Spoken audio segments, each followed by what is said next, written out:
Hi guys, welcome to class 6 geography, जिसमें आज हम पढ़ेंगे चैप्टर 6 जिसका नाम है major landforms of the earth. तो इसमें आज हम पढ़ेंगे कौन कौन से अलग अलग टाइप के लैंडफॉर्म्स होते हैं, उनके बारे में डिटेल में पढ़ा जाएगा। तो सबसे पहले जानते हैं लैंडफॉर्म्स क्या होते हैं। तो लैंडफॉर्म का सिंपल अर्थों में शब्दों में ये अर्थ है कि forms of land. So there are different forms of land and which are created with the help of soil or rocks.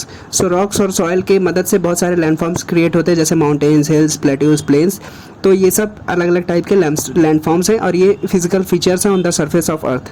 Physical इसलिए कहा जाता है क्योंकि ये नेचुरली क्रिएट होते हैं, ह्यूमंस इसको क्रिएट नहीं कर सकते। ओके, सो अभी पढ़ते हैं। So landforms are features on the surface of the earth, जैसे कि मैंने बताया, that make up the terrain such as mountains, valleys, plateaus and plains. Okay, so ये लैंडफॉर्म्स क्रिएट होने के लिए दो प्रोसेसेस होते हैं। बेसिकली इंटरनल प्रोसेस से भी हो सकता है ये लैंडफॉर्म्स क्रिएशन, और एक्सटर्नल प्रोसेस से भी हो सकता है। ओके, सो इंटरनल प्रोसेसेस कौन कौन से होते हैं अर्थ में जिसकी वजह से ये लैंडफॉर्म्स क्रिएट होते हैं। तो इट कैन बी अपलिफ्टमेंट और it can be sinking of the earth surface at several places. तो अगर अर्थ का सरफेस कहीं पे अपलिफ्ट होगा, मतलब उठेगा कहीं पे, तो उससे भी माउंटेन्स या हिल्स क्रिएट हो सकते हैं, या फिर अगर सिंक करेगा तो भी लैंडफॉर्म्स क्रिएट हो सकते हैं, जैसे वैलीज। ओके, सिंक होने से, अर्थ के सरफेस को सिंक होने से।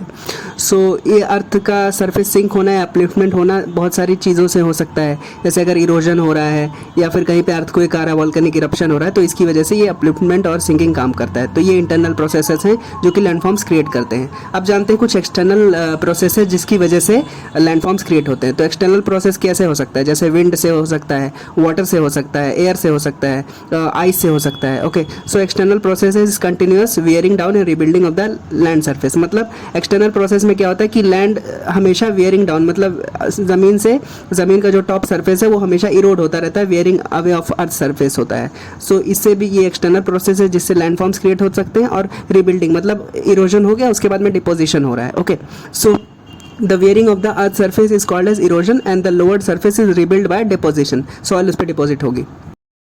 सो ये एरोजन और डिपोजिशन ये सब एक्सटर्नल प्रोसेसेस हैं, जैसे कि जिसे हम कहते हैं wearing down and rebuilding. So ये लैंडफॉर्म्स के क्रिएशन में मदद करते हैं। Okay, so these erosion and deposition are carried out by running water, जैसे कि मैंने बताया था, रिवर वगैरह से, और आइस, ग्लेशियर्स वगैरह से, विंड से, इसकी मदद से लैंडफॉर्म्स क्रिएट हो सकते हैं। Okay, so depending on the elevation and slope landforms can be mountains, plateaus and plains. तो एलिवेशन के बेसिस पे और स्लोप के बेसिस पे, जैसे प्लेन एरियाज होते हैं वो कम स्लोप भी होते हैं और बेसिकली फ्लैट होते हैं, इसी वजह से ये लैंडफॉर्म्स को प्लेन्स कहा जाता है। और कुछ एरियाज ऐसे होते हैं, लैंडफॉर्म्स ऐसे होते हैं depending upon elevation and slope, जो कि बहुत ज़्यादा स्लोपी होते हैं, मतलब ऊबड़ खाबड़ होते हैं, ज़मीन से बहुत एंगल बनाते हैं, 45 डिग्री या बहुत एंगल बनाते हैं, और उनका जो टॉप रहता है, जो समिट, वो बहुत छोटा समिट रहता है, नैरो समिट और ब्रॉड बेस रहता है, तो माउंटेन्स बनाते हैं। तो इस तरीके के लैंडफॉर्म्स क्रिएट होते हैं और हम इसको आइडेंटिफाई करते हैं on the basis of elevation and slope. इसके बेसिस पे ये माउंटेन हो सकता है, हिल हो सकता है, प्लेन हो सकता है, प्लेट्यू हो सकता है। ओके, अभी एक एक करके पढ़ेंगे। तो फर्स्ट लैंडफॉर्म जिसके बारे में हम पढ़ने वाले हैं उसका नाम है hill. Okay, so a hill is a land surface that rises higher than the surrounding area. मतलब कोई ऐसा सरफेस जो कि अपने सराउंडिंग आसपास की एरिया से उठा हुआ है, ओके, उससे ऊंचाई पे है, तो उसे हिल कहा जाएगा। अब आप कह सकते हैं कि सर माउंटेन भी तो आसपास के एरिया से उठा रहता है और उसका भी ऐसा रहता है कि जो टॉप पॉइंट रहता है वो नैरो रहता है और ब्रॉड बेस रहता है, जो बेस है वो बहुत चौड़ा रहता है। तो आप कैसे डिफ्रेंशिएट करेंगे कि कोई लैंडफॉर्म हिल है या माउंटेन है, क्योंकि हिल और माउंटेन दोनों ही अपने सराउंडिंग एरिया से ऊपर उठे रहते हैं। तो एक डिफरेंस का पॉइंट ये है कि generally a steep hill with an elevation of more than 600 meters is termed as a mountain. मतलब अगर 600 मीटर्स तक कोई अगर एलिवेटेड एरिया है तो उसे हम हिल कहेंगे, और उसका नैरो टॉप पॉइंट जो नैरो है और ब्रॉड बेस है तो उसे हम हिल कहेंगे। लेकिन अगर 600 मीटर से ज़्यादा उसका हाइट है तो उसे हम माउंटेन की कैटेगरी में डाल देते हैं। ओके, सो यही डिफरेंस है माउंटेन और हिल के बीच में। तो अभी पढ़ते हैं माउंटेन के बारे में, जो कि नेक्स्ट लैंडफॉर्म है। So a mountain is a natural elevation of a land surface. Hill भी तो natural elevation of land surface है, लेकिन बेसिकली डिफरेंस है on the basis of height. Okay, so mountains में भी में have small summit and broad bases, जैसा कि मैंने बताया, उसका जो टॉप पॉइंट हो सकता है वो छोटा हो सकता है और जो बेस होगा वो चौड़ा रहेगा, ब्रॉड बेस हो सकता है। Okay, so a mountain is a landform that rises prominently above its surrounding area exhibiting steep slopes. तो मतलब जिसके स्लोप्स रहेंगे ना, स्टीप स्लोप्स रहेंगे, मतलब जैसे 45 डिग्री का एंगल बना लेंगे या 30 डिग्री का एंगल बना लेंगे तो चढ़ान में दिक्कत होती है। जैसे आप जान सकते हैं ना, नीलगिरी माउंटेन्स, हिमालयाज, ये सब माउंटेन्स हैं क्योंकि इनका स्टीप स्लोप है और जो टॉप पॉइंट है वो बहुत नैरो है, समिट है। ओके, ये एग्जांपल के तौर पे बता रहा हूँ। So mountains can be found by tectonic plate movements and volcanic activity. मतलब माउंटेन्स फॉर्म हो सकते हैं वॉल्केनिक इरप्शन की वजह से या फिर टेक्टोनिक प्लेट जो मूवमेंट की वजह से, जिससे लिथोस्फीयर बना हुआ है। Okay, so in some mountains कुछ माउंटेन्स में ऐसा होता है कि they are permanently frozen rivers of ice which are called as glaciers. तो glaciers are like frozen rivers, okay, frozen rivers of ice, मतलब ऐसा नदी आपको दिखेगी पूरी बर्फ से जमी हुई नदी माउंटेन्स पे, उसे हम ग्लेशियर कहेंगे। So glaciers are slowly moving rivers of ice on the mountains, okay. So ये ग्लेशियर्स होते हैं जिससे बहुत सारे माउंटेन्स का और बहुत सारी रिवर्स का ओरिजिन भी होता है, ओके। जैसे कि गंगा का ओरिजिन होता है गंगोत्री ग्लेशियर से। तो हमने ये जाना कि जो ग्लेशियर्स होते हैं they are permanently like slowly moving rivers of ice and they are frozen completely and they give rise to many rivers also. जैसे हमने देखा कि गंगोत्री ग्लेशियर से ये गंगा नदी निकलती है। So they are source of rivers also. So mountains arranged in a line can be called a range. तो जब बहुत सारे माउंटेन्स एक साथ एक के बाद एक रहते हैं, तो एक लाइन में रहते हैं, तो we call it a mountain range. जैसे Himalayan mountain ranges, Nilgiri mountain ranges, Andes mountain ranges. तो ये सब माउंटेन्स मतलब एक एक करके माउंटेन्स है एक लाइन में, तो उसे माउंटेन रेंज कहा जाता है, मतलब रेंज ऑफ माउंटेन्स, बहुत सारे माउंटेन्स। अभी हम जानेंगे कि लैंडफॉर्म्स में ही जिसमें हम माउंटेन्स पढ़ रहे हैं, तो हम जानेंगे कि basically they are 3 types of mountains, okay. तो माउंटेन्स की 3 कैटेगरी होती है। पहली फोल्ड माउंटेन्स, दूसरा ब्लॉक माउंटेन्स या फॉल्ड माउंटेन्स जिसे हम कहते हैं, और तीसरा है volcanic mountains.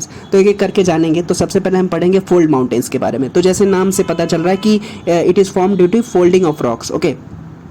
So this fold mountains they are form due to folding of rocks due to tectonic forces. मतलब टेक्टोनिक फोर्स यही होता है कि जो हमारा लिथोस्फीयर है, जो कि क्रस्ट और अपर मेंटल का बना हुआ है, वो लिथोस्फीयर बेसिकली जिसपे हम रहते हैं, it is basically made up of tectonic plates, मतलब छोटे छोटे प्लेट से बना हुआ है टेक्टोनिक प्लेट्स। और ये जो प्लेट्स हैं ये मॉल्टन मैग्मा के ऊपर घूमते रहते हैं। तो जब कभी ऐसा होता है कि due to change in temperature या प्रेशर, जब उनको जगह मिलती है ना मैग्मा को, जो हॉट मैग्मा होता है, वो ज़मीन से मतलब ज़मीन के नीचे से ऊपर की तरफ आता है। तो ये जब प्लेट्स हमेशा मूव करती रहती है ना, तो जब मैग्मा को जगह मिल जाती है तो वो ऊपर की तरफ ऐसा एकदम गुबार की तरह आता है। तो जब वो ऊपर गुबार की तरह आएगा और कुछ सालों के बाद में जब वो ठंडा हो जाएगा, कुछ टाइम के बाद ठंडा हो जाएगा, तो धीरे धीरे करके डिपॉजिट होता जाएगा। तो उससे रॉक्स फोल्ड होकर के फोल्ड माउंटेन्स बनाते हैं, ओके। सो दीज बेसिकली पूरा प्रोसेस है। So these they are formed by the folding of sedimentary rocks due to compressive forces. Compression की वजह से ये फोल्ड माउंटेन्स फॉर्म्ड होते हैं जब प्लेट्स कोलाइड करते हैं। तो जब टेक्टोनिक प्लेट्स कोलाइड करेंगे ना, तभी तो कंप्रेशन क्रिएट होगा, कंप्रेसिव फोर्स क्रिएट होगा, और इसी वजह से ये फोल्ड माउंटेन्स एक दूसरे से जुड़ते रॉक्स जब जुड़ेंगे, प्लेट्स एक दूसरे से कोलाइड होंगे, कंप्रेसिव फोर्स क्रिएट होगा, तो ये फोल्ड माउंटेन्स का क्रिएशन होता है, ओके। अभी हम जानेंगे कौन कौन से इंपॉर्टेंट फोल्ड माउंटेन्स हैं पूरी दुनिया के अंदर। तो सबसे पहला तो हिमालयाज, अरावली जो कि एक ओल्ड फोल्ड माउंटेन है, और आल्प्स माउंटेन रेंजेस है, ये यूरोप में है। एंडीज माउंटेन रेंजेस ये साउथ अमेरिका में है। और ये एंडीज माउंटेन रेंजेस मैं बता देता हूँ कि it is the longest mountain range in the world, जो कि साउथ अमेरिका के अंदर है। रॉकीज, सो ये रॉकी माउंटेन रेंजेस है जो नॉर्थ अमेरिका में है। यूराल माउंटेन्स है जो कि रशिया में है। सो कुछ ओल्ड फोल्ड माउंटेन्स होते हैं, कुछ यंग फोल्ड माउंटेन्स होते हैं, ओके। तो कुछ नए हैं, कुछ पुराने हैं। तो हिमालयाज एंड आल्प्स जो कि यूरोप में है, they are young fold mountains, okay. So और अरावलीज और अपलाचियन और यूराल माउंटेन्स ये सब ओल्ड फोल्ड माउंटेन्स है, ओके। सो बेसिकली कुछ डिफरेंस होता है ओल्ड फोल्ड माउंटेन में और यंग फोल्ड माउंटेन में, जो कि हम जानेंगे। तो जो यंग फोल्ड माउंटेन्स होते हैं ना, they have a rugged relief and conical peak. तो जो यंग फोल्ड माउंटेन्स होते हैं उनकी जो ज़मीन होती है उबड़ खाबड़ रहती है, और जो उनका पीक रहता है, जो टॉप पॉइंट रहता है, वो कोनिकल रहता है, कोनिकल के शेप में रहेगा। मतलब उनका जो टॉप समिट है वो मतलब नैरो रहेगा, और उनका जो ज़मीन रहेगी वो उबड़ खाबड़ रहेगी, जो रिलीफ रहेगा रगेड रिलीफ रहेगा। और उसी जगह पे जब हम दूसरी तरफ देखते हैं ओल्ड फोल्ड माउंटेन्स, जैसे कि अपलाचियन, अरावली और यूराल रेंजेस, तो ये सब ओल्ड फोल्ड माउंटेन्स क्या हो जाता है कि बहुत टाइम बीत जाता है तो ये सब राउंडेड हो जाते हैं। जो उनका एलिवेशन है वो कम होता रहता है इरोजन वगैरह की वजह से, और जो उनका जो स्ट्रक्चर रहता है बेसिकली राउंडेड रहता है। तो हमने 2 डिफरेंस जाना यंग फोल्ड माउंटेन्स और ओल्ड फोल्ड माउंटेन्स के बीच में। तो जो यंग फोल्ड माउंटेन्स होते हैं ना, उनका पीक कोनिकल रहता है, और ओल्ड फोल्ड माउंटेन्स का जो पीक रहेगा वो बेसिकली राउंडेड रहेगा, और they are in low elevation. और यंग फोल्ड माउंटेन्स जो होते हैं वो बहुत हाइट के होते हैं। नेक्स्ट टाइप ऑफ माउंटेन जिसके बारे में हम पढ़ेंगे उसका नाम है ब्लॉक माउंटेन या फॉल्ट माउंटेन, ओके। तो जैसे नाम से पता चल रहा है कि जब फॉल्ट्स का क्रिएशन होता है, जो ये टेक्टोनिक प्लेट्स एक दूसरे के साथ में मिलती रहती हैं और घूमती रहती हैं एस्थेनोस्फीयर के ऊपर, जो मॉल्टन मैग्मा है उसके ऊपर घूमती रहती हैं। तो जब ये जो प्लेट्स होती हैं ना, जब टूट जाती हैं कहीं से, क्रैक हो जाती हैं, तो उसकी वजह से जो क्या होता है कि कुछ ज़मीन या कुछ रॉक्स अपलिफ्ट हो जाते हैं और कुछ रॉक्स मतलब नीचे की तरफ चले जाते हैं, ज़मीन से नीचे धंस जाते हैं। तो इसी वजह से ये ब्लॉक माउंटेन्स या फॉल्ट माउंटेन्स का क्रिएशन होता है। Okay, so these fault mountains are basically और block mountains are created by vertical displacement of earth crust due to faulting and creation of uplifted blocks and valleys. ये जैसा कि मैंने कहा कि ये जो प्लेट्स है ना, उनका जो ये टूट जाती है, क्रैक हो जाती है, तो इसकी वजह से क्या होगा कि कुछ सरफेस रहेगा वो अपलिफ्ट हो जाएगा जिसे हम होस्ट्स कहते हैं, और कुछ जो ब्लॉक्स रहेंगे रॉकी ब्लॉक्स वो ज़मीन के नीचे मतलब धंस जाएंगे, ज़मीन से सरफेस से नीचे धंस जाएंगे, उन्हें हम ग्रैबन कहते हैं। ओके, सो दीज तो फोल्ड ब्लॉक माउंटेन्स के या फॉल्ट माउंटेन्स के दो टाइप, मतलब इसमें दो पॉइंट्स हमको जानना है। तो जो अपलिफ्टेड ब्लॉक्स होते हैं, जो उठे रहेंगे, उनको होस्ट कहेंगे, और जो लोअर ब्लॉक्स रहेंगे उसे हम ग्रैबन कहेंगे। ओके, सो बेसिकली जो ब्लॉक माउंटेन्स होते हैं ना या फॉल्ट माउंटेन्स, इनका क्रिएशन होता है ड्यू टू टेंसाइल फोर्सेस। तो हमने जाना था कि जो फोल्ड माउंटेन्स होते हैं वो कंप्रेशन से क्रिएट होते हैं, और ये जो ब्लॉक माउंटेन्स होते हैं ये कंप्रेशन से नहीं क्रिएट होते हैं, टेंशन से क्रिएट होते हैं। बेसिकली हम खींचते हैं, मतलब अपोजिट डायरेक्शन में खींच रहे हैं किसी चीज़ को, जैसे आप स्प्रिंग को खींच रहे हैं, तो उसी तरीके से ब्लॉक माउंटेन्स का क्रिएशन होगा या फॉल्ट माउंटेन्स का। और जो फोल्ड माउंटेन जो हमने पहले पढ़ा था वो कंप्रेशन से, आप स्प्रिंग को दोनों तरफ से दबा रहे हैं, तो ये फोल्ड माउंटेन्स है। और ब्लॉक माउंटेन्स में टेंसाइल फोर्स का यूज होगा, टेंशन की वजह से क्रिएट होते हैं। ओके, सो अभी हम जानेंगे कुछ एग्जांपल ऑफ ब्लॉक माउंटेन्स। तो the great African rift valley, जिसमें वैली का क्रिएशन हुआ हो, ये ग्रैबन का क्रिएशन हुआ, ये भी एक ब्लॉक माउंटेन्स का एग्जाम्पल है। और दूसरा है the Rhine valley in Germany, again ये वैली क्रिएट हुई, ग्रैबन क्रिएट हुआ, तो ये भी ब्लॉक माउंटेन का एग्जांपल है। वॉर्जेस माउंटेन इन फ्रांस, ये भी एक ब्लॉक माउंटेन या फॉल्ट माउंटेन है। और सियरा नेवाडा इन यूएसए, ये यूनाइटेड स्टेट्स ऑफ अमेरिका में ये है, ये भी एक ब्लॉक माउंटेन है या फॉल्ट माउंटेन है। नेक्स्ट हम पढ़ेंगे वॉल्केनिक माउंटेन्स का। तो जैसे नाम से पता चल रहा है कि वॉल्केनिक इरप्शन की वजह से जो माउंटेन्स का फॉर्मेशन हुआ उसे हम वॉल्केनिक माउंटेन्स कहते हैं। So they are form due to volcanic activity. For example Mount Fuji, जो फेमस माउंटेन है, माउंट फुजियामा इन जापान, और माउंट किलिमांजारो इन अफ्रीका। तो ये सब इंपॉर्टेंट वॉल्केनिक माउंटेन्स है जिनका वॉल्केनिक इरप्शन की वजह से क्रिएशन हुआ है। ओके, अभी हम जानेंगे कि what is the importance of mountains. तो माउंटेन्स के बारे में हमने इतनी सारी चीज़ें पढ़ ली, अब जानते हैं कि उसकी वैल्यू क्या है, ज़रूरत क्या है। सो जैसा कि हम जानते हैं कि माउंटेन्स जगह देते हैं ग्लेशियर्स को, which are slowly moving rivers of ice, और उससे बहुत सारी नदियों का ओरिजिन होता है। सो इसी वजह से हम कह सकते हैं कि mountains they are important source, store house of water, मतलब पानी का सोर्स बनते हैं माउंटेन्स। तो इसी वजह से जल ही जीवन है, तो जैसा कि हम जानते हैं, तो और mountains store house of water है, इसी वजह से माउंटेन्स हमारे लिए ज़रूरी हैं। और भी बहुत सारे यूजेस हैं माउंटेन्स के, जैसे many reverse have their source in the glaciers of the mountains, water for the mountains, जो माउंटेन से आइस रहता है जो पिघलेगा तो उससे नदी का पानी बनेगा जिससे आप यूज़ करेंगे। साथ ही साथ जो माउंटेन से जो वाटर आता है या जो रिवर्स का ओरिजिन होता है उसे हम इरिगेशन पर्पसेस के लिए, एग्रीकल्चर के लिए यूज़ कर सकते हैं, या फिर वो जो पानी आता है उसको, उसके फोर्स से हम लोग generation of hydro electricity produce कर सकते हैं। और ये mountains they provide rich variety of flora and fauna, मतलब प्लांट्स और एनिमल्स को भी सपोर्ट करते हैं माउंटेन्स। क्योंकि जनरली माउंटेन एरियाज़ में जो आसपास का इलाका रहता है वहाँ पे पेड़ पौधे बहुत रहते हैं, तो उसकी वजह से बहुत सारे जानवर अपना जीवन यापन करते हैं, और साथ ही साथ बहुत अलग अलग वैरायटी के पेड़ पौधे भी रहते हैं। तो mountains they also provide life to flora and fauna, जो कि हमने इंपॉर्टेंस ऑफ माउंटेन्स में पढ़ा। नेक्स्ट लैंडफॉर्म जो इसके बारे में हम पढ़ेंगे उसका नाम है प्लेट्यू। ओके, सो प्लेट्यू जिसे हम पठार हिंदी में कहते हैं। सो अब plateau is a elevated flat land, मतलब ये एलिवेटेड तो है लेकिन जो उसका जो ज़मीन है वो प्लेन है। ओके, सो बेसिकली फ्लैट है, समतल है। So a plateau is an elevated flat land and it is a flat top table land, मतलब वो आसपास के इलाके से ऊपर उठा हुआ तो है लेकिन जो उसका जो टॉप है माउंटेन्स की तरह वो नैरो नहीं है, मतलब वो ब्रॉड है। ओके, फ्लैट है बेसिकली। सो अब it is a flat top table land standing above the surrounding area, जैसे कि मैंने बताया आसपास के इलाके से ऊंचाई पे रहेगा और उसका जो ज़मीन है वो समतल रहेगी। तो अ प्लेट्यू में हैव वन और मोर साइड्स हैविंग स्टीप स्लोप्स, तो उसके साइड्स में स्टीप स्लोप्स हो सकते हैं।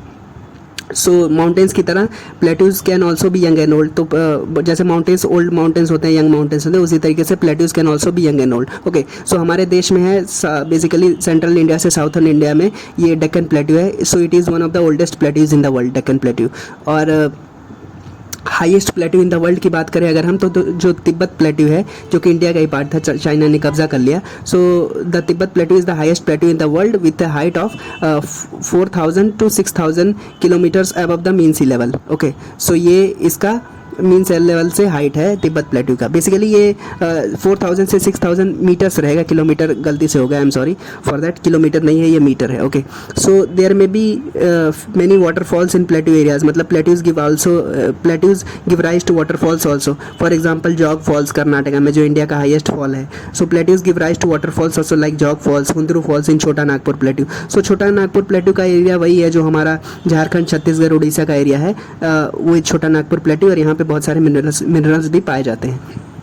ये आप करेक्शन कर लीजिएगा कि जो तिब्बत प्लेट्यू है उसकी हाइट है 4000 टू 6000 मीटर्स, किलोमीटर नहीं है। ओके, अभी जानेंगे इंपॉर्टेंस ऑफ प्लेट्यू, मतलब प्लेट्यू की विशेषता क्या है, उसका इंपॉर्टेंस क्या है। So plateaus are store house of mineral deposits, जैसे कि मैंने बताया था छोटा नागपुर प्लेट्यू के बारे में। So many mining areas in the world are located in plateau region, क्योंकि प्लेट्यूज में मिनरल्स पाए जाते हैं, इसी वजह से वहाँ माइनिंग होती है। क्योंकि अगर मिनरल्स हैं ही नहीं तो आप माइनिंग करके निकालोगे क्या, मिट्टी थोड़ी ना निकालोगे। ओके, अभी जानते हैं बहुत सारे इंपॉर्टेंट प्लेट्यूज के बारे में जो कि दुनिया के अंदर हैं। तो वर्ल्ड लेवल पे देखा जाए तो the African plateau is famous for gold and diamond mining. तो यहाँ पे अफ्रीकन प्लेट्यू पे गोल्ड और डायमंड्स पाए जाते हैं, इसी वजह से यहाँ पे गोल्ड और डायमंड की माइनिंग होती है। और हमारे देश में Chota Nagpur plateau is famous for iron, coal and manganese deposit. So iron की ज़रूरत है बहुत सारे ऑटोमोबाइल इंडस्ट्री और सारी इंडस्ट्री में। कोल का इस्तेमाल होता है, कोयले का इस्तेमाल होता है थर्मल पावर प्लांट्स में इलेक्ट्रिसिटी जनरेट करने के लिए। मैग्नीज का भी इंपॉर्टेंस है बहुत सारी इंडस्ट्रीज़ के लिए। Okay, so the lava plateau are rich in black soil which is fertile and good for cultivation of cotton etcetera. Okay, so Deccan plateau, जैसे हमारा देश में डेक्कन प्लेट्यू है, वो वहाँ पे जो मिट्टी है वो ब्लैक सॉइल है, and that black soil helps, it is very fertile, क्योंकि वो वाटर को रिटेन करता है। ओके, सो प्लेट्यूज में अच्छे सॉइल भी हो सकते हैं, जैसे ब्लैक सॉइल डेक्कन प्लेट्यू में है, तो उससे बहुत सारे क्रॉप्स ग्रो हो सकते हैं, जैसे कॉटन, क्योंकि वो ये ब्लैक सॉइल पानी को रिटेन करता है, वाटर रिटेंशन बहुत ज़्यादा करता है। ओके, सो इसी वजह से कॉटन जैसे कैश क्रॉप्स यहाँ पे अच्छे से ग्रो हो सकते हैं। तो प्लेट्यूज का एक और इंपॉर्टेंस है कि अच्छे क्रॉप्स भी यहाँ पे आप उगा सकते हैं। ओके, नेक्स्ट जो लैंडफॉर्म जिसके बारे में हम पढ़ेंगे उसका नाम है प्लेन्स। ओके, तो हम इंडो गैंगेटिक प्लेन्स में बेसिकली रहते हैं, जो नॉर्थ इंडिया का पार्ट है। सो प्लेन्स क्या होता है, समतल ज़मीन। So they are basically large stretches of flat land, मतलब फ्लैट लैंड रहती है। और जो प्लेन्स बेसिकली प्लेन एरिया, जैसे कि इंडो गैंगेटिक प्लेन्स है, तो जो गंगा नदी है और ब्रह्मपुत्रा नदी है, तो उसके आसपास जो इरोडेड, मतलब जो नदियाँ अपने साथ मिनरल्स लेके आती हैं, जो सिल्ट, सैंड और सिल्ट लेके आती हैं, आसपास के एरिया में डिपॉजिट करती हैं, जिससे फ्लड प्लेन्स बनते हैं। और यही सब एरियाज जो बहुत ज़्यादा फर्टाइल रहते हैं। ओके, सो ये भी एक लैंडफॉर्म है plains. Okay, so they are not more than 200 meters above the sea level generally. तो जो प्लेन्स होते हैं उनकी हाइट ज़्यादा नहीं होती है, जनरली ज़्यादा से ज़्यादा 200 meters above the sea level होता है। मैंने बताया कि सी लेवल से आप क्यों मेजर करते हैं पिछले क्लास में, क्योंकि सी लेवल हमेशा कांस्टेंट रहता है। इसीलिए किसी भी जगह की हाइट, माउंटेन्स की हाइट, प्लेन्स की हाइट, प्लेट्यूज की हाइट सी लेवल से मेजर की जाती है, क्योंकि सी लेवल का पानी हमेशा कांस्टेंट रहता है। Okay, so some plains are level and some may be undulating and rolling. तो कुछ प्लेन्स प्लेन हो सकते हैं एकदम, और कुछ अंडुलेटिंग और रोलिंग भी हो सकते हैं, मतलब हाइट उसकी कम ज़्यादा होती रहती है। Okay, so most of the plains are found by eroded materials carried by rivers from the mountains. Okay, so जैसा कि मैंने बताया कि जो रिवर्स हैं, जो सैंड और सिल्ट अपने साथ कैरी करते हैं और मिनरल्स कैरी करते हैं, और वो एक जगह पे जब जा करके डिपॉजिट करेंगी ना, तो वहीं पे प्लेन्स का फॉर्मेशन होगा, और वो जो प्लेन्स रहेंगे वो फर्टाइल प्लेन्स रहेंगे। Okay, so generally plains are good for cultivations as they are fertile, जैसे कि मैंने कहा। For example Indo Gangetic plains या फिर Indo Brahmaputra plains are fertile regions of the earth and they support large population. क्योंकि बहुत सारे यहाँ पे जब ज़मीन उपजाऊ है तो वहाँ पे बहुत सारे लोग रहना चाहेंगे, इसी वजह से इन सब एरियाज़ में ह्यूज पॉपुलेशन रहती है। Okay, so they are good for cultivation and human habitation and construction of industries also. क्योंकि प्लेन एरिया है, वहाँ पे अब इंडस्ट्री भी लगा सकते हो, बहुत सारे लोग रह भी सकते हैं, इरिगेशन भी कर सकते हैं, सब कुछ कर सकते हैं, क्योंकि एरिया प्लेन है। ओके, नेक्स्ट हम पढ़ेंगे लैंडफॉर्म्स हमारे लिए क्या मायने रखती हैं। ओके, सो इनका इंपॉर्टेंस क्या है। तो हमने अभी कुछ इंपॉर्टेंस उनका पढ़ा, लेकिन और भी ज़्यादा हम पढ़ना चाहेंगे। So landforms and the people, इसके बारे में हम जानना चाहेंगे। तो landforms are of great benefit to the people and they are also beneficial to non human beings. जैसे प्लांट्स वगैरह के लिए भी लैंडफॉर्म्स यूजफुल हैं। जैसे माउंटेन्स एरियाज़ हैं तो वहाँ पे पेड़ पौधे या फिर अच्छे बहुत सारे एनिमल्स भी रह सकते हैं, जैसे स्नो बियर वगैरह, स्नो टाइगर, ये सब रह सकते हैं। Okay, so they also provide life to flora and fauna. So for example plain भी example of landform है। तो plain areas are cultivable land, mountains are a source of rivers and they support flora and fauna, मतलब plants और animals अलग अलग types के, अलग species के। okay, so जो mountains एक तरीके के landforms है, वहाँ पे forest होते हैं। so the forest provide food, they provide medicine, they provide gum, resin, honey, wood, ये सब हमारे लिए ज़रूरत है, humans के लिए ज़रूरत है। okay, सो द प्लेट्यूज, जैसे कि प्लेट्यू भी एक एग्जांपल ऑफ लैंडफॉर्म है. So the plateaus provide huge mineral deposits जैसे गोल्ड, मैंगनीज, आयरन, कॉपर, ये सब होते हैं. So as the landforms benefit us, it is essential to protect the environment. हमारे एनवायरनमेंट को हमको प्रोटेक्ट करना चाहिए क्योंकि लैंडफॉर्म्स हमको बहुत सारी चीज़ें देते हैं. इसी वजह से हमारा कर्तव्य है कि इन सबको प्रोटेक्ट करके रखें, अपने एनवायरनमेंट को, अपने मदर अर्थ को प्रोटेक्ट करके रखें और डैमेज होने से बचाएं. ओके, सो ये हमने पढ़ा चैप्टर 6 के बारे में, जो कि क्लास 6 ऑफ ज्योग्राफी था. So if you have any doubts you can ask in the comment section. Okay, so if you have any suggestions also you can give me. Thank you so much watching. Bye bye and please subscribe to my channel.